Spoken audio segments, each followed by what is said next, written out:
Is Grog Strongjaw lawful neutral or chaotic neutral? What is the alignment of your favorite media character? Is John Wizards lawful evil or neutral evil? These are the questions that we often ask ourselves when it comes to alignment charts in Dungeons & Dragons. And now that 1D&D is on its way and we have a chance to shake things up, I want to shake things up when it comes to alignments. Namely that I want to get rid of them. That's right. I want to get rid of the alignments in Dungeons & Dragons. But before you write down saying how wrong I am to say this, listen to my arguments, won't you? And then we can have a nice civil discussion down in the comments on why you think I'm wrong or why you think I'm right. But let's jump into this video where I explain my reasoning why I want to get rid of alignments in 1D&D. Now, alignments in Dungeons & Dragons got introduced with the very first edition of Dungeons & Dragons in 1977. Of course, then it wasn't as complex as it is now and has been reworked and revamped over the years, and now we are at 5th edition where we still have them, but their mechanical meaning has been completely removed. And to me, they feel like a holdover from these old editions. As I mentioned, in 5th edition, alignments don't have any mechanical bearing. For example, the spell Protection from Good and Evil doesn't actually have anything to do with the alignments good and evil. In the past it did, at least in 3.5, when you cast Protection from Good and Evil, you were protected from good aligned characters and evil aligned characters. In 5th edition, that's not the case. You're protected from specific creature types. Granted, these creature types are usually either good or evil, but it has nothing to do with good and evil. It's creature types. This mechanical part has completely been left out of 5th edition, and as such you find these weird holdovers like Protection from Good and Evil where the name doesn't really fit what the spell does per se, but it's just a holdover from the old editions. And on top of that, like, there's no other mechanical function for them there. They're purely flavor. And some of you might say, well, we should bring back that mechanical importance, as in the old editions it was there. And to that I say,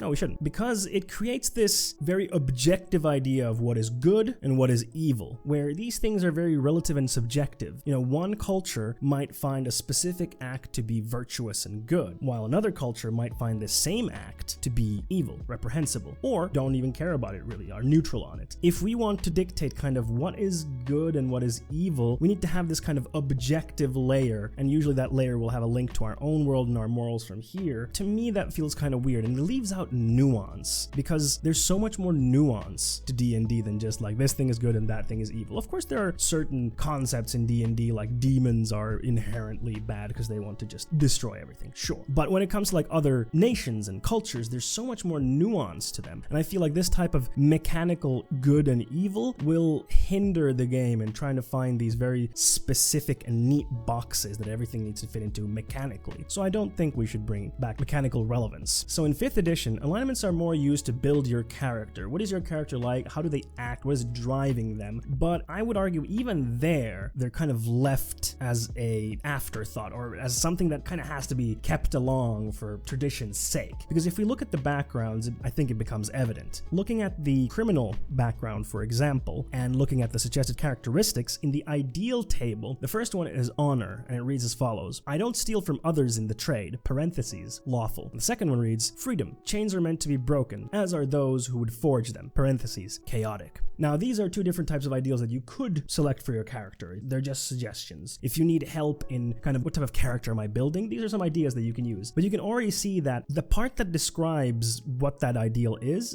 fine on itself. We don't need the end saying this is lawful and this is chaotic. It doesn't really add anything to it, does it? The sentence itself describes the ideal. It gives you that springboard to go from, to work from. And as such, the alignments just feel forced and ham-fisted. They don't feel like they serve a purpose here. What is the purpose of the alignments here than a holdover? To me, it's not really anything else, honestly. So for how a character should act, or what drives them, or what fears they have, we already have these descriptors that are, in my opinion, way better at building interesting and nuanced characters that are fun to play and have depth to them. Because if we try to put all of our characters in this 9-box grid and they have to neatly fit into them, I think that's going to limit the type of characters that we can build, because people and characters by extension are complicated. They're nuanced. They don't always behave consistently. They might do something that is lawfully good sometimes, and sometimes that's chaotic good, etc. People aren't consistent, and characters aren't consistent. So I think it's much more interesting to build characters that are nuanced and interesting as a player than to have these very neat boxes that everything fits into, because I think it'll create more one-dimensional characters. And I think we can